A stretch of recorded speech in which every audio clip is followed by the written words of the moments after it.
Bonjour et bienvenue dans cette vidéo consacrée au lot génétique dans le PH Manager. Dans cette vidéo, nous aborderons en détail le concept des lots génétiques. Nous verrons du coup ensemble la fonctionnalité des lots génétiques, à quoi ils servent, ce que c'est vraiment et comment je peux les utiliser de différentes façons dans le PH Manager. Alors, les lots génétiques, qu'est-ce que c'est? Il faut voir ces lots génétiques comme des tiroirs dans une grande armoire. On va pouvoir y mettre du coup des femelles dans chacun de ces tiroirs. Ces tiroirs, vous les avez là à l'écran, directement depuis l'inventaire. On retrouve le lot sexé, CV, CV2, etc., etc. À quoi ça va me servir de ranger des femelles dans des lots génétiques? En classant du coup des femelles dans certains lots, par exemple en mettant une femelle dans un lot sexé, puis une autre dans un lot CV, etc., etc., je vais pouvoir gagner en pertinence et en précision d'accouplement lors de mon planning d'accouplement. En effet, avec toutes les femelles que j'aurai rangées dans mon lot sexé, je vais pouvoir associer en face d'elles une bonbonne de taureaux qui auront pour intention d'être accouplées avec ces femelles du lot sexé. Donc ce seront des taureaux qui sont disponibles en dose sexée, notamment, mais également des taureaux avec un profil génétique particulier. Ça, c'est valable pour ce lot sexé, mais c'est valable pour les lots CV, CV2 et croisement. J'y reviendrai. Donc petit à petit, comme ça, je vais gagner en associant les animaux avec des profils identiques et des recherches de cohérence d'accouplement. Je vais gagner en précision. Je vais pouvoir m'adapter un peu à toutes les situations. Et ce travail que j'aurais fait pour l'eau sexé, je l'aurais fait également pour l'eau CV, donc avec des taureaux disponibles en semences conventionnelles, peut-être avec des valeurs génétiques un peu différentes. La petite subtilité, c'est qu'à la différence de ce qui existe dans la vie réelle, où je vais pouvoir ranger une femelle dans un tiroir et uniquement un, là, dans mon planning d'accouplement, je peux ranger une femelle dans plusieurs lots. Pourquoi je peux ranger des femelles dans plusieurs lots? C'est assez simple. Je vais trouver du coup 3 solutions d'accouplement lorsque j'aurai accouplé cette femelle avec le lot sexé. Et je vais trouver également 3 autres solutions d'accouplement en semences conventionnelles avec des taureaux disponibles pour le lot CV. Ainsi, lorsqu'une femelle, peut-être que la Let It Be, si elle n'est pas en forme, peut-être qu'elle n'a pas pris à la dernière IA en semences sexées, et bien je vais pouvoir plutôt lui destiner un taureau en semences conventionnelles, et ainsi j'adapterai mieux ma logique d'accouplement. Voilà, donc on peut donc associer des femelles à plusieurs lots génétiques en vue de l'accouplement. Ça m'offre plus de possibilités, mais je peux également associer des femelles à un lot particulier. Et là, par exemple, avec mon lot CV2, qui est un lot à votre discrétion, c'est vous qui en définissez les règles, je peux les ranger des femelles dans ce lot CV2, et par exemple, dans ces femelles, je vais pouvoir y mettre peut-être des femelles que je souhaite accoupler avec des taureaux rouges, ou peut-être des femelles qui ont une haute valeur génétique, ou des femelles qui ont des hautes productions, etc., etc. C'est moi, dans ma logique sur mon élevage, qui vais définir l'intérêt de ce lot CV2. Alors, on l'appelait CV2, mais on aurait pu très bien l'appeler perso ou autre. Bref, c'est à vous en fait d'en définir les contours. Et comme vous avez bien compris, une fois que vous aurez rangé les femelles avec un profil particulier, en bout de chaîne, lors de mon accouplement, je vais y associer une bonbonne de taureaux qui auront également le profil particulier répondant à ces femelles. Voilà pour les 3 premiers, SX pour sexé, CV pour conventionnel, CV2, donc c'est un lot personnel que vous adaptez.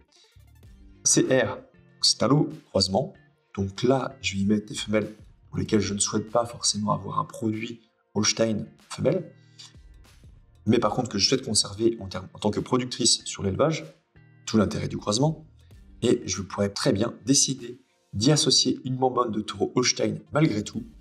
Pourquoi? Simplement, de temps en temps, je peux avoir un peu de casse sur d'autres profils de femelles et ne plus avoir finalement assez de femelles à mise à la repro pour avoir mon effectif nécessaire à ma production. Et à ce moment-là, je trouverai quand même des solutions d'accouplement prévues avec ces femelles qui, malgré tout, avaient été orientées plutôt vers un profil croisement, mais pour lesquelles j'ai une solution de secours avec un taureau Holstein pour une femelle Holstein. Voilà pour les 4 premiers. Il me reste ensuite les lots à vendre, Réforme et NC. Donc à vendre, c'est les femelles qui sont prédestinées du coup à être vendues. Réforme, c'est celles qui vont partir prochainement. Et puis NC, ce sont les femelles pour lesquelles il me manque une information. NC, c'est pour non classé. Donc c'est les femelles pour lesquelles je n'ai pas encore pris de décision génétique. Ça se présente souvent lorsqu'il me manque des constats de gestation, ou alors il me manque une information génétique. Par exemple, j'ai génotypé cette femelle il n'y a pas si longtemps, et je n'ai pas encore l'IPV géno qui m'est revenu. Eh bien, je pourrais l'identifier comme étant non classée, Et à ce moment-là, au moment de mon accouplement, eh bien cette femelle, je vais peut-être aller vérifier si j'ai reçu les informations manquantes, ou alors je mène mon accouplement jusqu'au bout, et je sais très bien que cette femelle-là, je n'ai pas pris de décision, mais lorsque j'aurai l'information manquante, eh bien je reviendrai pour faire le travail nécessaire. Donc on a vu l'ensemble de ces lots, et pendant que je vous présentais ça, vous avez peut-être remarqué qu'à chaque fois que je cochais, j'ai mes compteurs ici, juste au-dessus de mon inventaire, qui se sont agrémentés. Donc j'ai mis une femelle dans le lot CXC, j'ai bien un ici, 2 femelles dans le lot CV, j'ai bien 2 ici, etc., etc. Donc mon inventaire me permet de gérer les lots. Alors je peux le faire femelle par femelle. Parfois j'ai un effectif qui est assez conséquent, ça peut être assez fastidieux, mais je peux aussi également utiliser des filtres. Ces filtres vont pouvoir me réduire mon inventaire. Donc on a vu dans une précédente vidéo, je vous ai présenté l'inventaire, je ne reviens pas dessus, et puis on a vu les filtres. Mais là du coup je peux les utiliser maintenant dans cette vue-là, en choisissant les femelles génisses, les femelles aussi non gestantes, voilà, et puis préciser le profil de femelle que je souhaite obtenir. Je peux aller après dans tous les filtres, je pourrais gérer les index, je pourrais gérer les dates, dernières dates d'IA connues, etc., etc. Voilà, je pourrais faire quelque chose de plus fin. Une fois que j'ai ça, je lance ma recherche. J'ai donc mes femelles à l'écran qui sont réduites, quand même, il ne reste plus que 40 lignes sur l'ensemble de mon effectif que j'avais. Je peux donc maintenant toutes les sélectionner, aller dans Action, et puis choisir dans quel lot je les incorpore. Je pourrais dire que je les ai mis dans mon lot CXC. Voilà. Une fois que j'ai fait ça, je pense bien à enregistrer mon travail. Ça m'évite de tout perdre, et au moins le système conserve bien toutes mes données. J'ai fait commencé un premier travail. Vous voyez que je commence dans quelque chose de très fin. Voilà. Ça demande un petit peu de temps, c'est sûr, mais comme ça, j'aurai une précision et un gain au niveau de la qualité de mon accouplement en sortie. Pour autant, on peut comprendre qu'il y a des gens qui ne souhaitent pas passer sur des étapes assez fines. Ils souhaitent plutôt un résultat rapide. Je vais vous montrer la démarche pour avoir un résultat rapide avec les lots génétiques. C'est assez simple en vérité. Hop, il suffit. Alors, je vais d'abord enlever tous mes filtres pour trouver l'ensemble de mon troupeau. Voilà. Là, je n'ai affecté aucun filtre, j'ai toutes mes lignes. Je vais donc sélectionner toutes les lignes de mon inventaire. Je vais faire Action, ajouter un lot, ajouter conventionnel. Là maintenant, j'ai toutes mes femelles qui sont au moins associées à un lot. Je ne me suis pas posé la question de savoir si je les mettais dans un lot CXC, CV2, de croisement. J'ai tout mis. Et une fois que j'aurai toutes ces femelles au moins dans un lot, je pourrais associer en face une bonbonne de taureau. Alors pour le coup, bien, c'est pareil, je vais être moins discriminant sur les taureaux que je mettrai dans cette bonbonne, puisque je pourrais mettre très bien des taureaux en dos CXC ou conventionnel ou autre. Je ne vais pas m'occuper vraiment de l'étiquette conventionnelle pour les femelles ni pour les taureaux.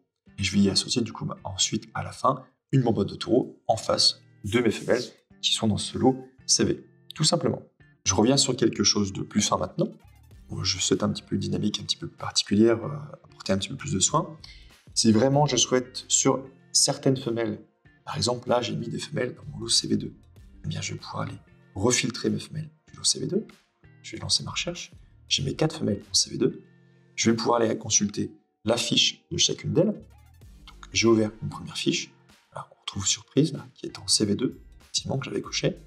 Je peux passer du coup comme ça tranquillement, regarder un peu leur profil, voir un petit peu ce qui s'en détache, et est-ce que je pourrais réajuster mon choix, peut-être par exemple, est-ce que c'est mes profils A2 que je veux accoupler que dans ceux-là. Je pourrais regarder effectivement les gènes disponibles pour les femelles que j'ai cochées. Et je vais pouvoir les passer en revue, les unes après les autres. Voilà. Pour aller voir ce qui s'en détache en termes de génétique, de production et autres. Et je pourrais venir à peut-être ressortir les femelles, dire que non, je ne veux pas qu'elles soient en CV2 celle-ci. Et je vais la sortir de mon lot. Voilà. Et mes choix, du coup, seront bien conservés. Hop. On met celle-ci aussi. Voilà. J'ai fait mon travail. À chaque fois que je viens cocher ou décocher telle ou telle femelle, eh bien, je change les femelles de lot. Donc là, je fais mon travail depuis les fiches. C'est vraiment encore plus fin. On voit par contre, petite subtilité, que mon inventaire, lui, n'a pas changé. Alors, je pense bien, du coup, à réactualiser ma page. Hop. Et puis, on va les refiltrer. On le voit déjà, elles ont disparu. Elles ne sont plus dans les lots CV2, mais par mesure de vérification, je recherche.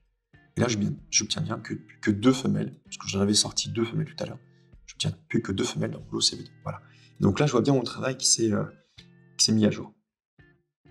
Pour voir tous ces lots génétiques et voir les femelles qui les composent, je peux faire ce travail depuis l'inventaire, mais je peux également le faire dans mon menu. Je vais aller dans lot génétique, Et là, j'obtiens un inventaire de mes différents lots constitués. Tout à l'heure, j'avais pris l'ensemble de mes femelles, elles sont toutes dans mon lot conventionnel, mais je retrouve bien aussi mes 2 femelles dans mon lot CV2. Pour chacun des lots génétiques disponibles, j'ai donc l'effectif, mais aussi la moyenne qui compose mon effectif. Donc on a pris toutes les valeurs d'index connues pour les femelles présentes dans ce lot, et on vous propose la moyenne. Ça vous permet ainsi d'identifier le profil des femelles que vous avez ajoutées dans ces lots, et de vérifier par exemple que les femelles présentes dans mon réforme, croisement et à vendre n'ont pas une plus haute valeur génétique que les femelles prévues en sexé par exemple. Et puis aussi de vérifier que je suis en cohérence avec mes objectifs. S'il y a certains index avec lesquels je souhaite avoir un peu plus de travail, par exemple là, ça me permet de vérifier qu'effectivement en index lait, j'ai un index lait qui est quand même plus intéressant sur mes femelles en sexé que sur mes femelles en conventionnel, et encore plus que mes femelles en conventionnel 2, et encore plus que mes non classées, par exemple. Voilà. Donc, comme ça, je peux juger un peu l'intérêt de mon travail de sélection génétique sur mes femelles. Ça me donne certes une moyenne, mais ce que je veux aussi peut-être, c'est voir du coup la composition. Alors pour ça, je peux cliquer sur la loupe. En appuyant sur la loupe, j'obtiens l'inventaire de toutes les femelles présentes dans ce lot. Les autres options disponibles, je vais les chercher avec les 3 petits points en bout de ligne. J'ai 3 options, l'export PDF, l'export Excel et la possibilité de vider ce lot, donc enlever les femelles présentes dans ce lot. En export PDF, ça peut m'apporter des solutions parfois pour lesquelles on n'y pense pas. Mais par exemple, si j'ai mon lot CV2 pour lequel j'ai un profil de femelles particulier, je pourrais très bien dire, voilà, je vais mettre toutes mes dernières génotypées, et puis d'aller ensuite faire un export juste de ces femelles pour voir les résultats. Voilà, ce sont des petites astuces. À vous de trouver ensuite les méthodes pour utiliser ces lots au mieux.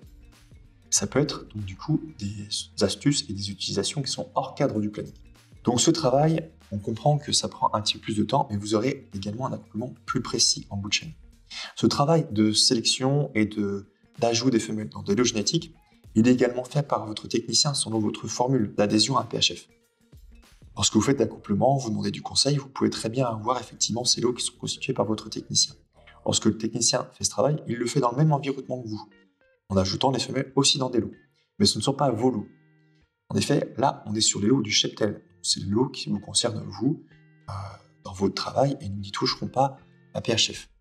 Et votre technicien, lui, peut travailler sur les lots qui sont dépendants de votre cheptel, mais qui ne regardent que lui. Et donc, lui a fait son travail également de son côté. Si je souhaite récupérer le travail que mon technicien a fait, il a fait pour mon dernier accouplement, et moi, je vais aussi peut-être y retoucher un petit peu, ou me les réapproprier, ou changer quelques femelles, ou peut-être revoir un peu ce qui avait été fait.